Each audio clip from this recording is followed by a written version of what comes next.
motivational speakers, seminars, team building, game-based learning, just an environment for athletes to learn so much. So getting excited about that and really ready to go.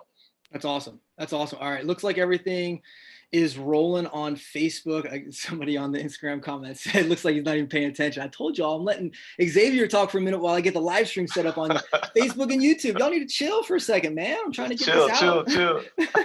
Trying to get this out to the masses, man. Just waiting for it to signal that it's live.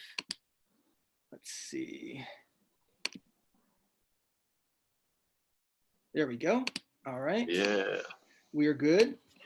So that means I'm going to go ahead and jump into it. This is going to be our first episode of Mental Strength Performance with Xavier Scruggs.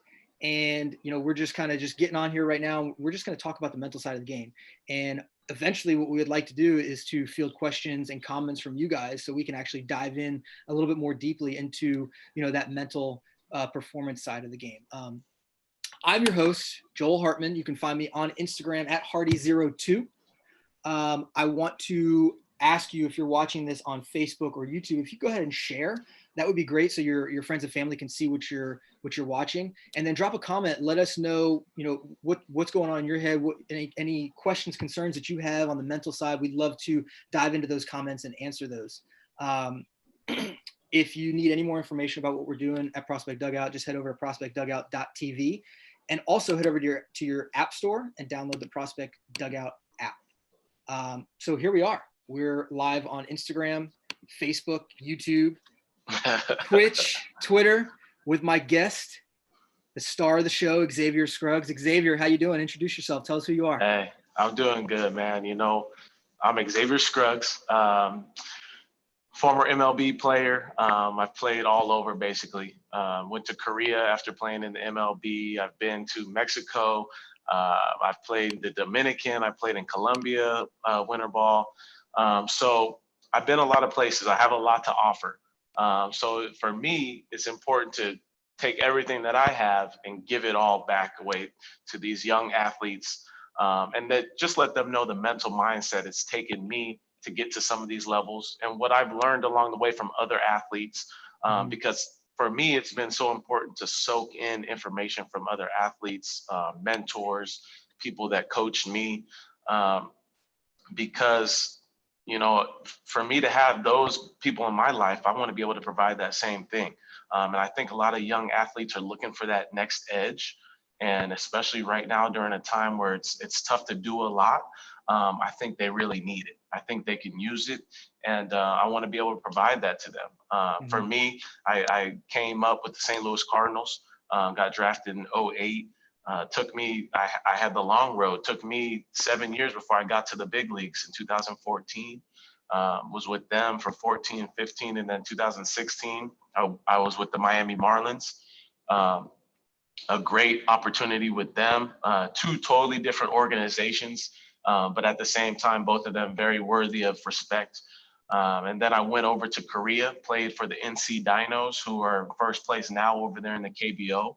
That's a hot topic right now, Korean baseball, because it's the only baseball we can watch right now.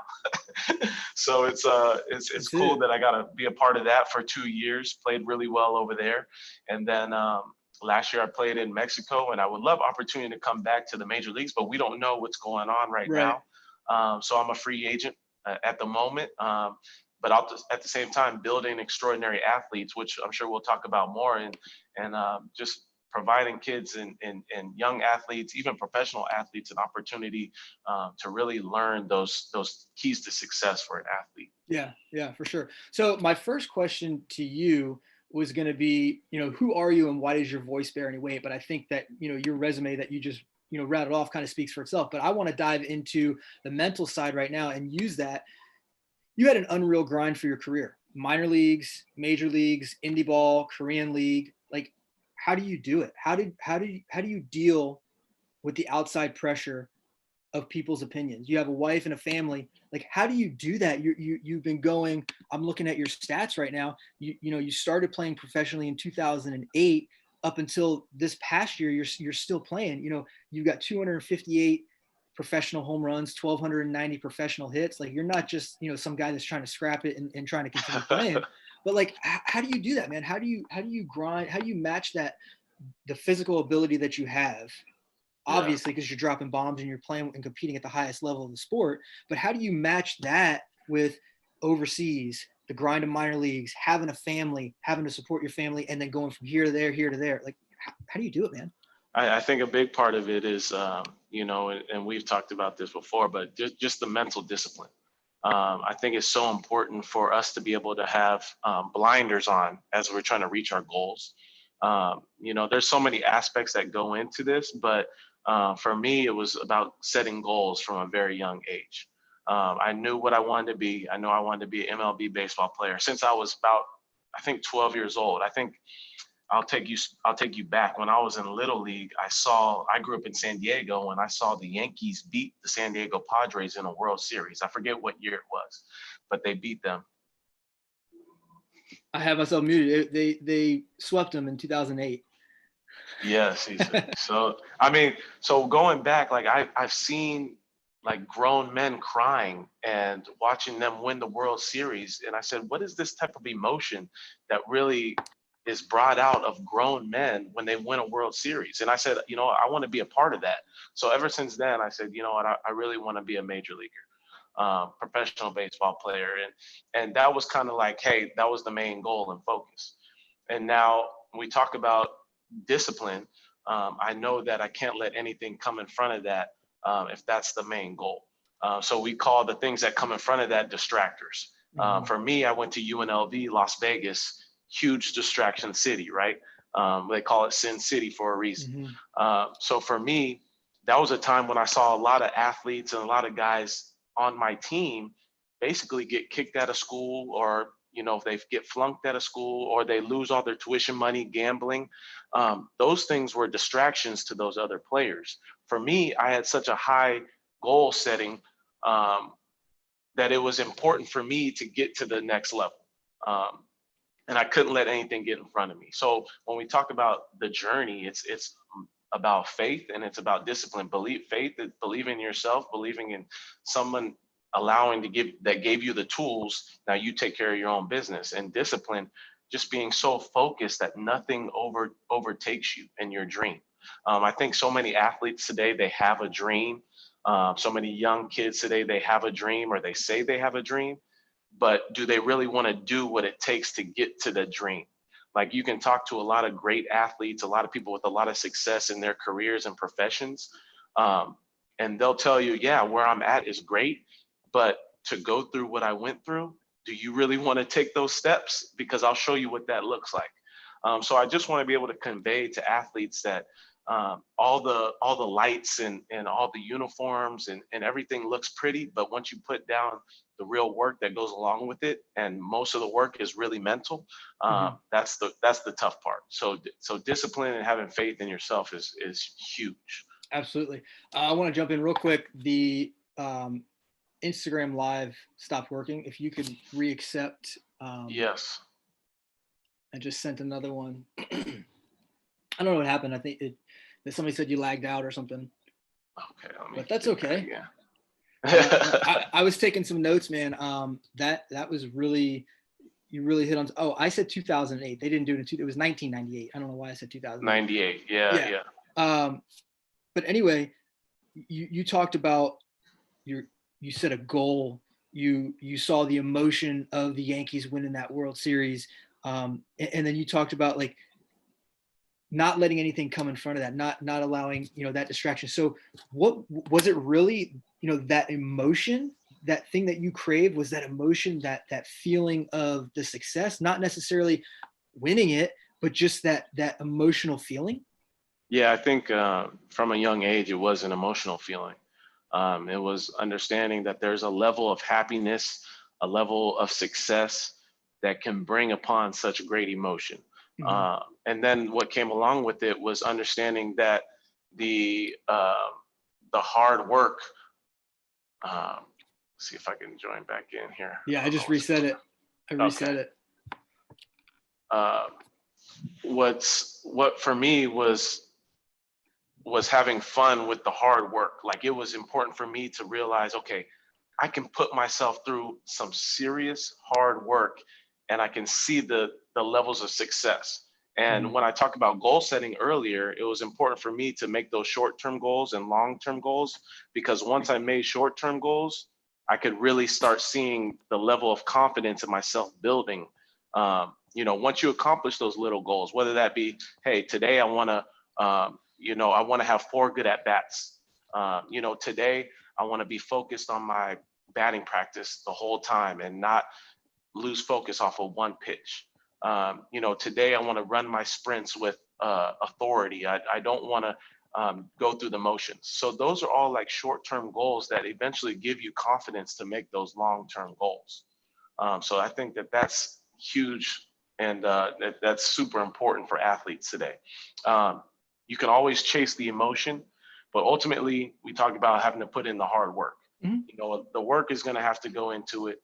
So that's where we talk about discipline, staying disciplined, and then your focus. Focus is huge, important. Um, a lot of times as athletes, it's easy for us to get kind of caught up in the moment with our friends. We got, especially in high school, we got friends in the dugout. College, we got friends in the dugout. And talking specifically about baseball, most of the time when we're in the dugout, that's when we should be watching the game. We can pick up so Yep. many little Yep. tips, so many little things from the Mhm. infielders, so many little things from the little shifts that we have now going on. As a batter, I have eight batters ahead of me, 8 hitters ahead of me that I can learn from. Mhm. Whether that be picking up a pitcher sequences, whether that be picking up certain. I was never good at seeing what the pitchers are tipping. Right. That's another thing that you can pick up, Mhm. and then see what your hitters are doing. Yeah. Okay, if I see the guys in front of me are grounding a third and rolling over, I know that this guy's pitching, making pitches to make guys roll over. So let me make sure I'm doing what I need to do to game plan against that. So I think it's those little things that go into it. Yeah, for sure. So your focus has to be so extreme, um, and I think parents can really help the kids with this too. I think that they can help go through little drills, and that's what I'll offer. That's what I offer guys that I mentor, guys that I do lesson plans with, girls too. It's just little drills to help them understand when they're losing focus. Mhm. So I think that those things are just hugely important. Um, you talk about we talk about ultimately winning. Like, that was something that always drove me.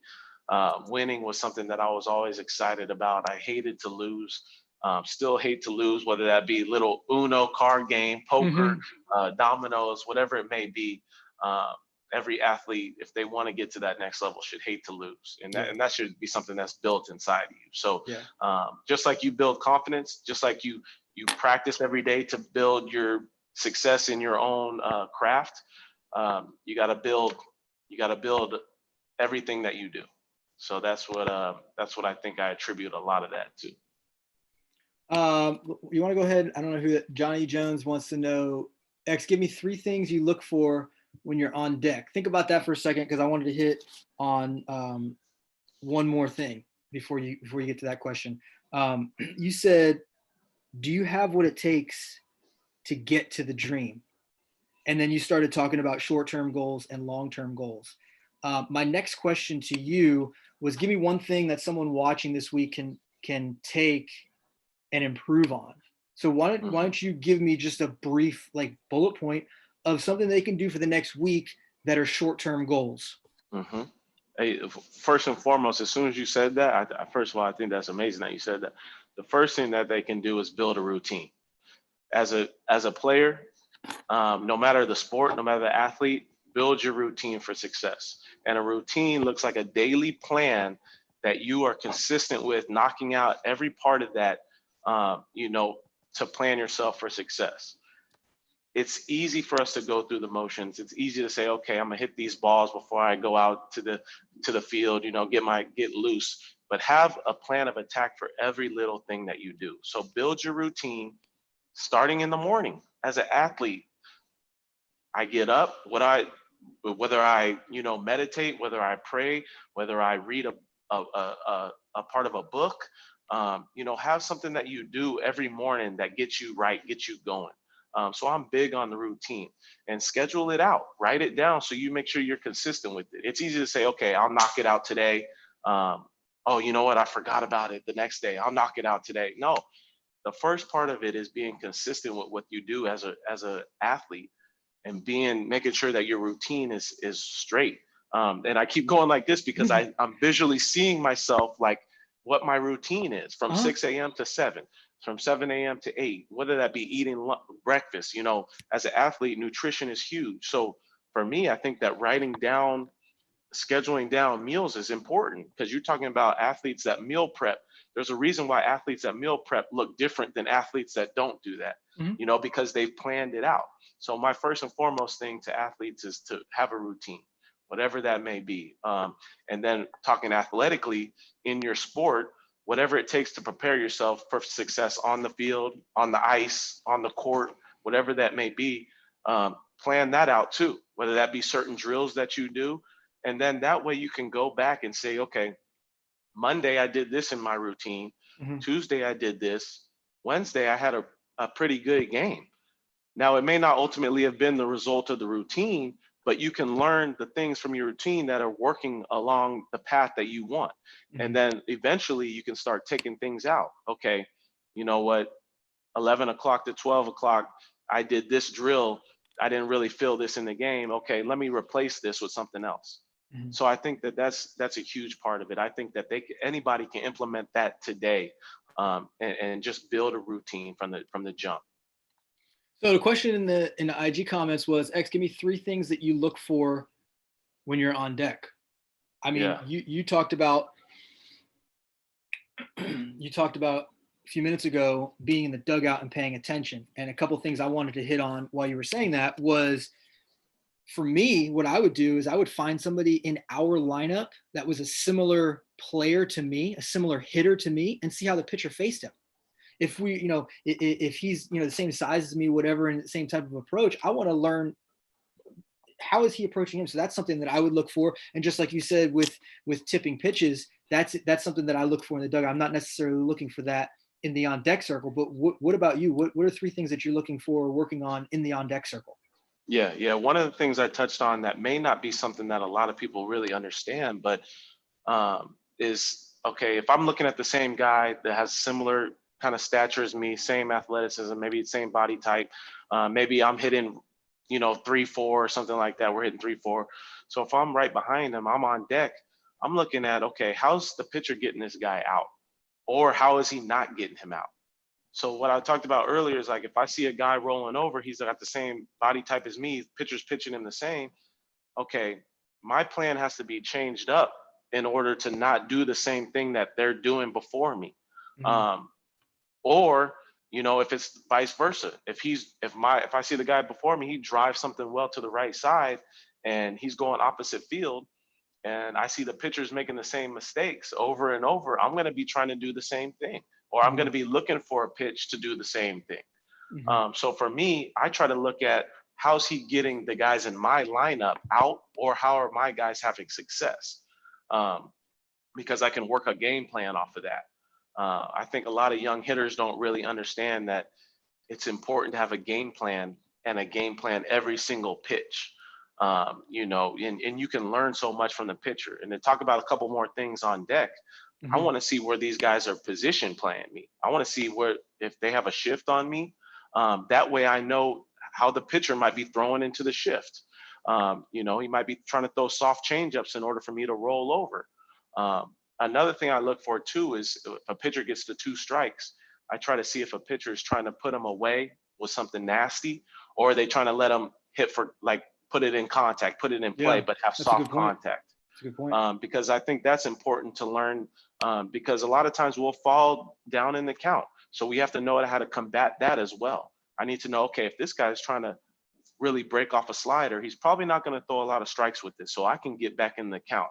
I can be more selective. But if I know he's trying to pitch to contact and he's throwing a lot of strikes, I know that my game plan has to be ready for something on a certain part of the plate.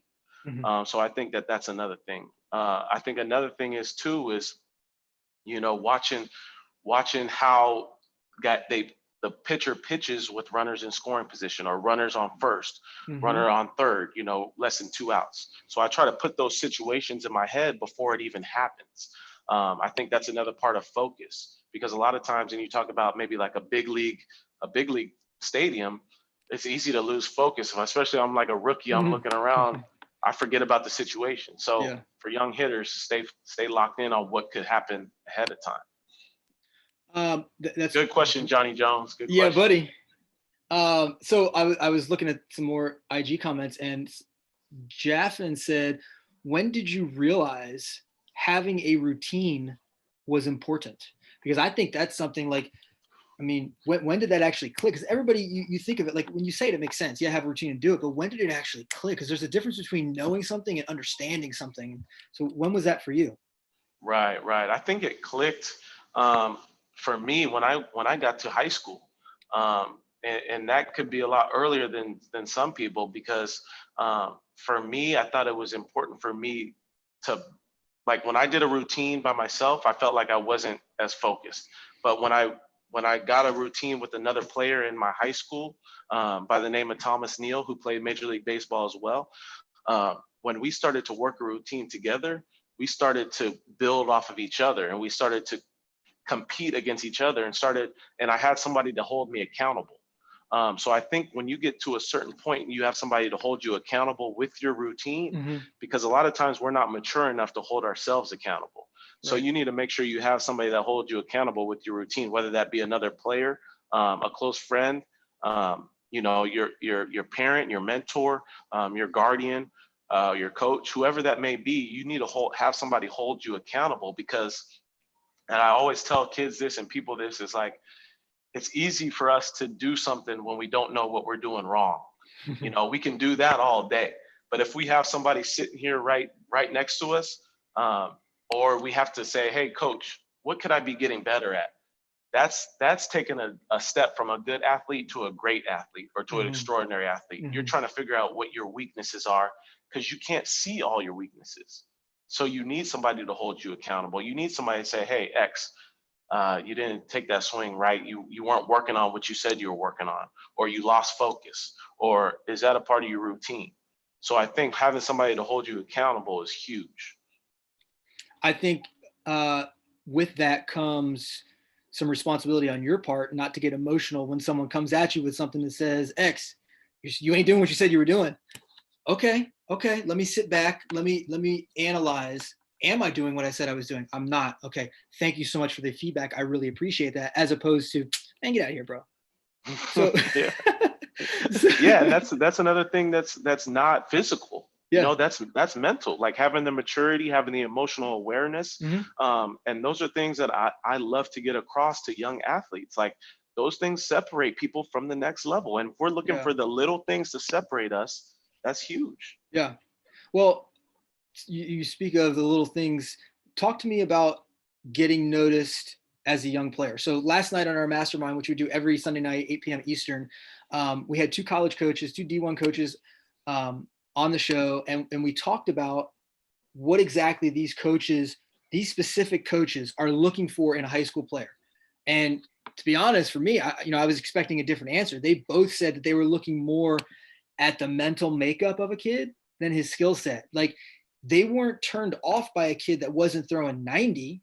If he was throwing 86, 87, but he was getting guys out, weak contact, just because you throw 90, just because you throw 95 does not mean that you can pitch, does not mean that you're going to be successful. And just because you throw 85 and you're 5'10" and 175 pounds doesn't mean you can't pitch. If you know what you're doing, and if you know how to take advantage of the skill set that you have by being strong mentally, that's something that we were also talking about last night in the mastermind, was that how do they use technology? What is their thoughts on technology? And they both brought up an interesting point, that they don't use it to see what the kids got.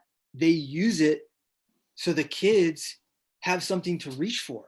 So like you talked about short-term goals and long-term goals. Okay, if my long-term goal is to get an exit velocity of this, but you're constantly showing your exit velocity is 10 miles an hour slower, I can't try to get to that 100 on the next swing. I've got to get to 91, 92, 93, 94. So I want to know what is it that a young player needs to do to get no, and by young, I don't mean like 8. I mean like, in travel ball, like 11, 12, 13, but mostly the high school kid. Yeah. I think you touched on that. What the coaches were talking about, they're looking for how you act emotionally, how you handle yourself mentally, and I think the reason why they mention that is because at the next level, they have to know if you're going to be able to make adjustments, Mhm. mentally, physically, emotionally, and that starts all up here.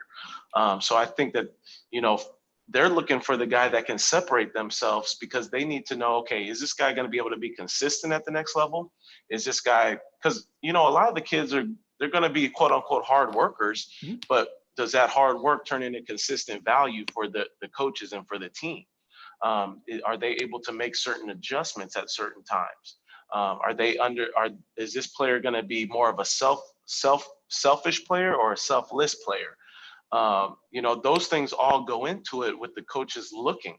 So that's why another point I talked about is like paying so much attention to the little details while you're in the dugout instead of like fooling around, throwing seeds at your boy. I'm all for having fun, but Time like and a place.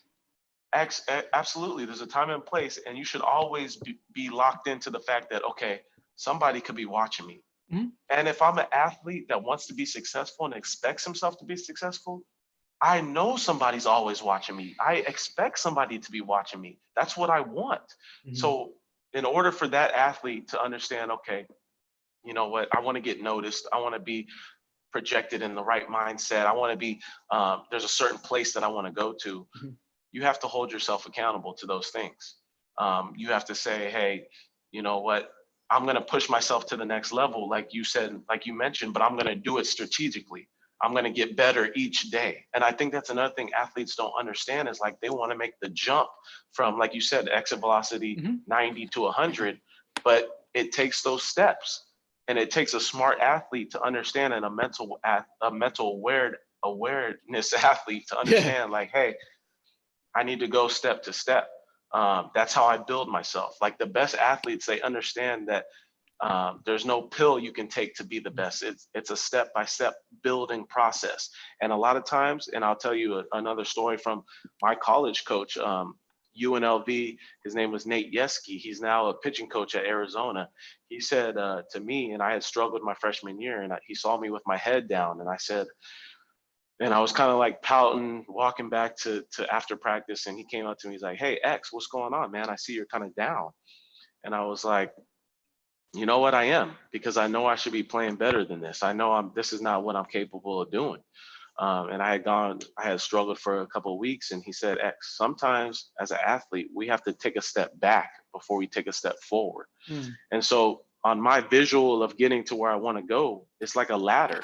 Like sometimes we might slip on a step and fall down, but that's going to remind us, okay, now I know how not to slip, how I can learn from that. So the best athletes learn from their mistakes and learn from their failures. So those college coaches, to go back and answer your question, those college coaches are looking, okay, when this kid makes a mistake or he fails at something, how does he get better at it? How does he Mm. make the adjustment? How does he mentally say, okay, I'm not going to do that same thing? Or does he keep doing the same things over and over to keep himself in a rut or to keep himself in a slump? That's what the college coaches are talking about. One thing that's tough to expand on what you were saying, because that's a great point. You know, not only how you handle failure, but then how you approach it the next time, how you approach that situation the next time. So to me, the thought that comes to my head, two thoughts come to my head. One was something that they mentioned last night in terms of if you have a speed guy, just an example. If you're a speed guy, you run 6'5", but you don't steal bases. What good is that speed going to do me if you can't steal bases? If you run a 6'9", but you're over here stealing 2 bases a game, you're not that fast. I mean, you're fast, but like you're pretty strong mentally to be aware maybe that pitcher is not, holding you very well. The catcher doesn't have a good arm. Like I want to know more about that player. So I kind of wanted to think about that, but then a kid constantly swinging at a ball in the dirt, like that's a tough adjustment to make. And that's not something where, I think that's where you talk about a coach seeing how you respond or adjust from a failure. I don't think that's something that can happen instantly. Bear with me for a second. it's something that you can make a slight adjustment, but you can't just stop swinging at a ball in dirt overnight. If you could do that, everybody would bat 1,000. Because the thing is, a pitcher is trying to mess up your timing. He's not trying to throw the ball hard by you. A real pitcher is trying to mess up your timing. That's why Greg Maddux was so good, because he could hit his spots and mess up the timing of the batters, right? So if you're going, swing the ball in dirt, come back, you swing the ball in dirt again, I think to kind of add on to what you were saying, I think the response to that is go back, pay attention to the dugout, be a good teammate, be ready to hit and come back, and maybe look for a better pitch to hit earlier in the count, as opposed to waiting till you get to 2 strikes and then having to swing, at that ball in the dirt. So I think, definitely, you're definitely right how you make that adjustment. It definitely getting noticed as a younger player. A college coach wants to see more. He wants to have you for 4 years. He wants you to have an impact on his team. So I want to get one more thing out of you before we wrap up. I want you to talk to the audience. I want you to tell the audience, and this is not the final thoughts. This is just one more question to you. I want one specific thing. I know that there's many different things, but I want one specific thing or instance or situation or scenario that you can think of that separates what you call the good athlete from the extraordinary athlete. Yeah, definitely. And like you said, there's multiple. You could go on down. And the reason why I said one is because I don't want you to expand all your knowledge right now. I want to come back next week and drop another, thing. So just one thing that, separates that good athlete from the extraordinary one. Yeah, absolutely. I think the one thing that I would say today is, and I would show it, but my phone is being used for Instagram. Yeah, we have a phone, right? We have technology. Every athlete has the ability to go on YouTube, to go on the web, and to go find out what their favorite player, who they want to be. They have the ability to go look and see what their routine is, what their nutrition is, how they're working out. Go learn what the best of the best do. Don't I love video games like everybody else, but don't waste your time if you say, okay, I want to be where this guy is, but I'm not taking the same steps. So use the technology that you have today. Like, I didn't have the YouTube to go on, and literally today I can go on YouTube, Alex Bregman. I can go and look at all his swing mechanics. I can look at what he does before the game to get ready, all his drills, his routine. He has a podcast. I can listen to what he eats before the game. I can learn so much about players nowadays, and I can go do some of the same things. I don't have to take everything from every player, but if I'm able to take one little nugget from every player and I can go use it, how much further ahead are you going to be as a young player than somebody else? Instead of, okay, I go on YouTube, I look at Alex Bregman highlights, I start getting lost in hockey highlights, then I start getting lost in hockey video games, and we go down a wrong tunnel, and that happens to everybody. But the difference is the guy that's going to stay focused on, okay, if I know this is my goal, this is what I'm going to do, and I'm going to write it down. And then the good athlete, not the extraordinary athlete, but the good athlete is going to get lost in YouTube in the rabbit hole. And that goes the same for all technology. I'm on Instagram. If you'll look at a couple swings and then, okay, on to something else that has nothing to do with my ultimate goal. So stay locked in on the goal, write those things down. We have so many forms of technology to use to learn: YouTube, Instagram, Facebook, podcasts. These guys are giving away free nuggets right now in their podcasts, and a lot of people don't even realize it, so it's use the technology that you have today. That's my answer. Let me expand on that, and let me put a little bit of sprinkles on top. You talked about earlier having a routine, having a short-term and long-term goal, or short-term goals and a long-term goal. Why can't that be a short-term goal, part of your routine, that every day for 20 minutes, I'm going to watch this specific channel on YouTube or read about this specific player, set a timer on your phone. And when the 20 minutes is up and you go down a rabbit hole, guess what? You accomplished your routine. You set into motion what your goal was and what your plan was. As you do that more often, it becomes easier to do over and over and over again, thus becoming a routine. The routine is something that you just do because that's what you do, right? You have to start somewhere. But I think, you're right. That is a good thing. That why are all these kids playing video games? Why is everybody complaining that they don't have anything to do, that they can't get better, that they can't train? You got a tennis ball, you got a baseball, you got a wall, you got your glove, you can go outside, throw the ball in the air. I mean, there's a million things that you could be doing right now. Going on YouTube and watching a player for 20 minutes seems to be like an easy thing to do. So I would challenge you guys that are watching, put that in your routine for the next week and see if you can watch about a specific player for 20 minutes and see where that gets you. Guys, thank you so much for joining us today on this very first episode. Guys on Instagram, thank you for joining us as well through the technical difficulties. Very first episode of Mental Strength Performance with Xavier Scruggs, 12-year pro, spent 3 seasons in the big leagues. He is not retired. He is not a former pro. He is a current pro that is waiting to go back and play this season and has a lot of goals, a lot of dreams in mind that he wants to accomplish. So Xavier, we're super pumped to have you here on this show.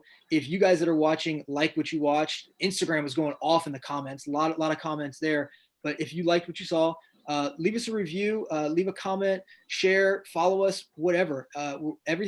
Every social media platform, we're at Prospect Dugout, so we're easy to find. So we appreciate you guys. Make sure you follow Xavier on Instagram at Xavier_Scruggs. His name is right there on the live stream, so you can see that. There's just a underscore in between it for Instagram. X, why don't you close us out and wrap us up with about 30, 60 seconds of just a knowledge drop to leave with the audience today. Yeah. First and foremost, I thank you for having me on this thing, man. This has been awesome. Obviously, the comment section going off, like you said. Definitely want to get to a lot of these questions next time, but appreciate being able to be on here. For some of you guys that may not know, I have a business called Extraordinary Athletes. We talked about it a little bit earlier, but what it is it just gives content back to the players, and the athletes that are willing to learn. And if you say you want to get to the next level, you got to be willing to learn. And I think that it's going to be something that's going to help separate you as a player, whatever sport it may be. It's going to help separate you as a player from the average one. That's why it's called Extraordinary Athletes. It's going to separate you on and off the field. That's what my main goal is to do, and that's what we're meant to do as professional athletes, is kind of give you back this knowledge. So check out xoathletes.com. You'll be able to see everything that I've thrown up on there, everything that's been created. I also have a podcast called Extraordinary Athletes Podcast. So check that out. We've just recently wrapped up a couple podcasts with Olympian athletes. So that's been a huge success. But yeah, if you're really interested on getting yourself to the next level as an athlete, as a young player, you're going to want to go to xoathletes.com and click on the virtual. We have a new virtual experience going on now where you get one-on-one Zoom time with me, one-on-one mentorship. And also you get access to people in my network and podcasts and just opportunities to just have all this content, man. We want to give it out to you guys. So xoathletes.com, and you want to go virtual. So appreciate you guys, and thanks for joining us, man. Absolutely. One more thing before we go. You've been doing Instagram lives, dual lives with some players. What are some of the players that you've had on recently? Yeah. Recently had on the first episode with On Deck with X is what it's called, Thursday nights, 9 p.m. Eastern usually. But we have one tomorrow with KBO star Mel Rojas, who's playing in the Korean Baseball League. And then we've had David Price just recently. We've had Amir Garrett, pitcher with the Cincinnati Reds, and Bryson Stott, first rounder with the Reds, still a prospect. So we've also had Tommy Pham. So we're just trying to give back a lot of information and knowledge and just let the kids know, okay, this is what it takes. These are some of the steps, and this is how you go about it. Free knowledge. That's it, man. You want to come back next week and do this again? Hey, I think we got to do this again, man. This has been awesome. I think we've locked people in. They understand what's going on. Let's get it done, man. That's it. All right. So I guess we'll see you guys next week. Xavier, thank you so much. I'm your host, Joel Hartman. We'll see you guys next time. See you guys later.